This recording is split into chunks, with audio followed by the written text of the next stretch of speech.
guys, welcome to my messy workplace. It's Anisha, and in today's video we're going to talk about one of the most demanded skill in this century. Di video ini kita akan bicara tentang salah satu skill atau kompetensi yang paling dibutuhkan di abad ini, which is data analytic. So, if you guys curious about it, kalau kalian penasaran, stay tuned in this video and let's talk. So, let's talk about data analytic. Jadi, data analytic atau analisa data itu apa sih sebetulnya? Aku akan coba kasih teman-teman suatu perumpamaan supaya lebih mudah dimengerti ya. Teman-teman bayangkan satu keping Lego. Kalau teman-teman punya satu keping Lego, kira-kira apa sih yang bisa teman-teman lakukan dengan hal itu? Pastinya nggak banyak ya. Kecuali kalau teman-teman punya banyak kepingan Lego, teman-teman pasti akan bisa merangkainya jadi satu dan bisa dibentuk menjadi let's say mobil atau rumah atau bahkan dalam bentuk robot, ya kan? Nah, sama halnya seperti data, kalau teman-teman cuma punya satu keping data, nggak ada hal banyak yang bisa dilakukan dengan satu keping data itu. Tapi kalau teman-teman punya banyak keping data dan teman-teman rangkai menjadi satu, data-data itu akan membentuk satu gambaran yang besar tentang suatu keadaan. Nah, keadaan itu bisa teman-teman analisa untuk mengambil keputusan di masa yang akan datang. Aku akan kasih contoh. Misalnya, aku bekerja di perusahaan, let's say perusahaan permen. Nah, aku tahu kalau ternyata perusahaan permenku itu penjualannya menurun. Itu kan satu informasi ya teman-teman, itu satu data. Tapi kalau udah seperti itu, kira-kira apa yang bisa aku lakukan? Nggak banyak ya, ya udah aku tahu aja kalau penjualan itu menurun. But then what? What should I do? Nah, teman-teman pasti ingin cari tahu kan ya, kenapa sih penjualan itu menurun dan lain sebagainya. Nah, teman-teman akan butuh data. Nanti dari data-data itu akan teman-teman rangkai supaya teman-teman bisa melihat gambaran yang terjadi. Kenapa sih sebetulnya penjualan permen teman-teman itu menurun? Nah, fungsi dari analisa data adalah supaya teman-teman bisa mendapatkan gambaran jelas terhadap suatu hal atau suatu keadaan atau suatu kondisi, sehingga di masa yang akan datang teman-teman bisa membuat perencanaan untuk memperbaiki keadaan atau bahkan membuat keadaan menjadi lebih baik. Contohnya seperti meningkatkan penjualan permen di perusahaan permen. So to make it short, data analytic adalah sebuah kegiatan di mana kita mengoptimalkan penggunaan data untuk bisa mengambil keputusan yang lebih baik lagi di masa yang akan datang. Okay, so we already know about data analytic, but then how do you use data analytic? Dipakainya buat apa? Okay, so in general, data analytic itu dipakai untuk 3 hal, teman-teman. The first one is business intelligence, yang kedua adalah predictive function, and the third one is planning function. Let's talk about it one by one. Kita akan masuk ke fungsi pertama, yaitu business intelligence. The goals of this function is to create a report. Jadi fungsi utama dari dilakukannya data analytic untuk business intelligence adalah untuk membuat laporan biasanya. Let's say teman-teman kerja di perusahaan makanan. Nah, teman-teman akan menggunakan fungsi business intelligence dan data analytic ini untuk membuat laporan terkait penjualan atau minat konsumen misalnya.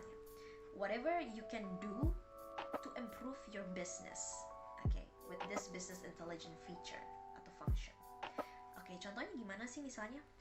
Just like the first example that I told you, let's say kita kerja di satu perusahaan penjual permen misalnya.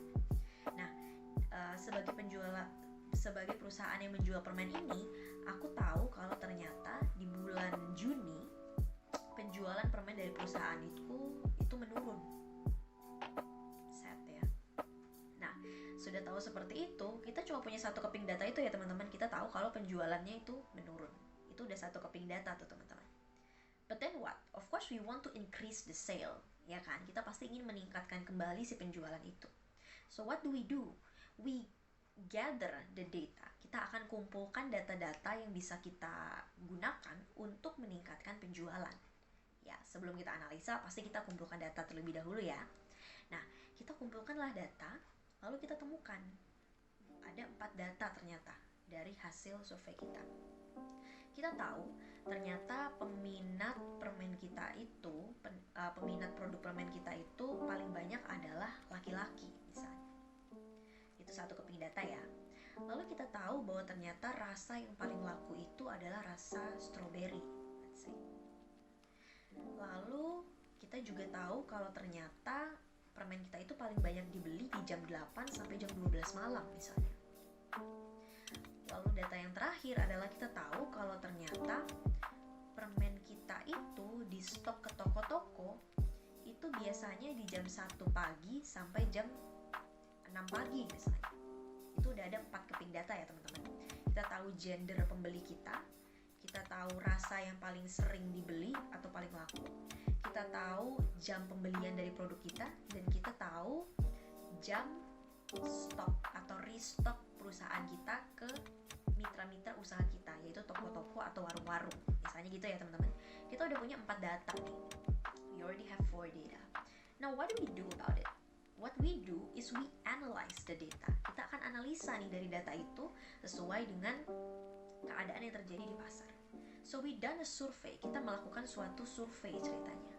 Ternyata setelah kita sebarkan survei, kita tahu bahwa ternyata perempuan itu lebih suka sama rasa green tea untuk permen. Let's say ya, ternyata perempuan itu lebih suka rasa green tea. Nah, ternyata kita tahu ya kalau pembeli dari permen kita itu kebanyakan adalah laki-laki. Dan kita nggak punya rasa green tea misalnya di permen kita. Dari sini kan kita jadi bisa buat planning ya teman-teman. Oke, berarti in the future let's sell green tea candy supaya kita bisa menarik peminat pelanggan yang perempuan gitu misalnya. Oke, so we can utilize this one data ya. Habis kita melakukan analisa data, kita bisa melakukan atau membuat sebuah keputusan untuk planning berdasarkan satu data ini. But that's just one.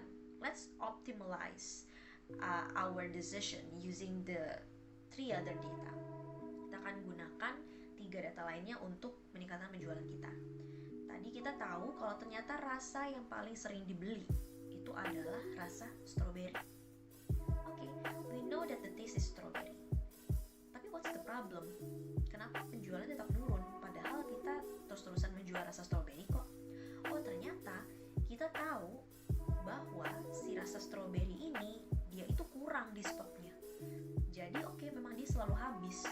Tapi kita tidak menambahkan stok dan kebanyakan rasa strawberry ini akhirnya dijual sama perusahaan-perusahaan lain, let's say. Jadi ya kita habis, tapi lebih banyak yang menjual itu perusahaan lain, gitu misalnya ya. Nah, terus kita tahu juga ternyata si permen rasa strawberry ini dia kan selalu habis di jam 8 sampai jam 12 ya. Data yang ketiga ya teman-teman. Si permen ini selalu habis di jam 8 sampai jam 12. Sudah kita tidak menambahkan jumlah permennya, di data keempat kita juga melakukan restocknya itu telat ketika waktu-waktu pembelian itu udah lewat. Kita tahu bahwa permen ini biasanya dibeli di jam 8 sampai jam 12, tapi baru kita stok itu jam 1 sampai jam 6 pagi. Ya sudah terlanjur habis kan. Nah, jadi dari data ini kita tahu so the next thing we do adalah kita tingkatkan jumlah produksi si permen rasa strawberry. Kita tambahkan produksinya dan kita distribute ke mitra-mitra kita, toko-toko itu di jam sebelum jam ramai, sebelum jam 8 sampai jam 12. Misalnya di jam 1 siang sampai jam 7 sore misalnya, sampai jam 7 malam, supaya di jam-jam rame, yaitu di jam 8 sampai jam 12 malam, itu permennya sudah terstok secara penuh di mitra-mitra penjualan kita. Simple, right? So, that's what you can do after you gather all of the data that you could possibly get, and then you analyze the data. Itu yang teman-teman bisa temukan setelah teman-teman mengumpulkan datanya dan teman-teman melakukan analisa dari data tersebut. Kayaknya aku ngerti deh. Tapi ada nggak sih contoh di kehidupan sehari-hari yang lebih sederhana? I'm going to give you an example in our daily life. Aku akan coba kasih contoh yang ada di kehidupan kita sehari-hari, yaitu penggunaan aplikasi YouTube misalnya ya. Nah, of course, all of us have YouTube in our phone. I mean, like right now you're watching YouTube, right? Nah, how YouTube optimize the data? Gimana sih caranya YouTube mengoptimalisasikan data dan melakukan analisa data untuk kebutuhannya YouTube?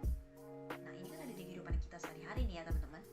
Let's say kalian baru pertama kali membuat akun YouTube ya, baru pertama kali register untuk buat akun YouTube.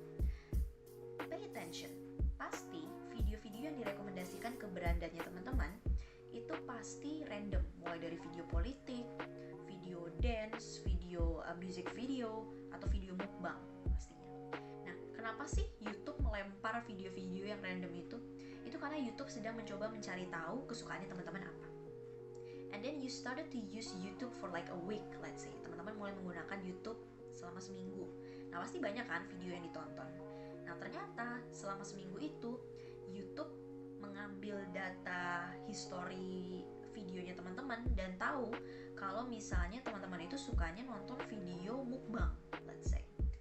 Nah, dari situ YouTube akan mengubah rekomendasi di berandanya teman-teman semuanya menjadi video mukbang, banyaknya menjadi video mukbang, sambil nanti mungkin diselipin sedikit-sedikit video-video yang agak-agak berhubungan dengan mukbang. Misalnya ada video let's say travel vlog tapi yang focusing on foods or something related to that, atau mungkin video dari YouTuber yang sama walaupun bukan video mukbang, let's say.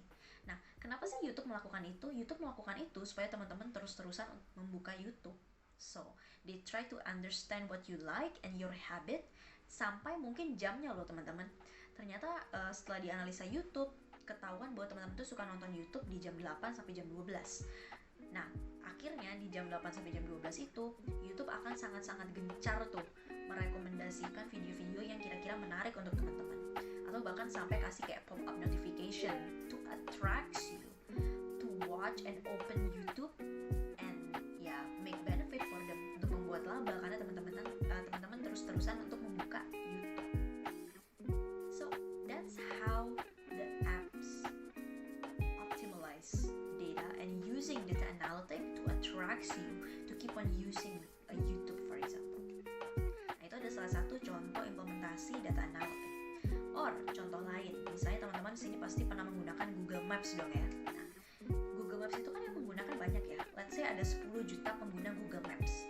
Nah, misalnya teman-teman pingin pergi dari Jakarta ke Bogor. Nah, teman-teman nggak tahu tuh jalan ke Bogor gimana sih caranya.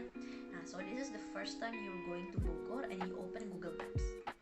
Nah, dari 10 juta pengguna itu pasti banyak dong yang pingin dari Jakarta ke Bogor dan pakai Google Maps, right? Dan ternyata 70% penggunanya dalam waktu yang sama itu kemacetan lewat jalur A. So the next thing that they do, they analyze the data. Mereka kumpulin data dari pengguna YouTube yang lain dan mereka ketahui nih, mereka analisa dan mereka ketahui, oh ternyata di rute A ke Bogor itu macet. The next thing they're going to do, the next thing that Google Maps are going to do, dia akan rekomendasikan jalan lain buat teman-teman. Karena setelah menganalisa data dari pengguna-pengguna lainnya, oh tahu kalau rute A itu macet. Akhirnya dia akan merekomendasikan rute atau jalanan yang lain. That's, let's say, one of the simplest example that I can give to you. Hopefully it's understandable and you can probably pay attention more around you. Kira-kira di sekitar teman-teman tuh ada apa lagi ya yang menggunakan data analytic. Or you can even use data analytic to improve your daily life. For example, teman-teman coba kumpulkan data tentang jam tidurnya teman-teman dan jam olahraganya teman-teman. From that, nanti teman-teman bisa ambil kesimpulan, oh pantesan aku merasa kurang fit atau aku merasa kurang sehat. Orang tidurku setiap hari ternyata cuma 3 jam or like 5 hours, let's say. And I barely work out atau workoutnya itu cuma 5 menit. From that data that you gather, you analyze the data, you analyze your habit based on that data, and then you make plan. Oke, aku akan membuat rencana deh. Kedepannya aku akan tidur lebih baik atau aku akan workout lebih lama, let's say. Oke, so kita sudah bicara tentang apa sih data analitik itu, dan kita juga sudah tahu nih fungsi-fungsinya data analitik itu biasanya buat apa saja, dan bahkan sampai bagaimana data analitik itu sudah diimplementasikan di kehidupan kita sehari-hari.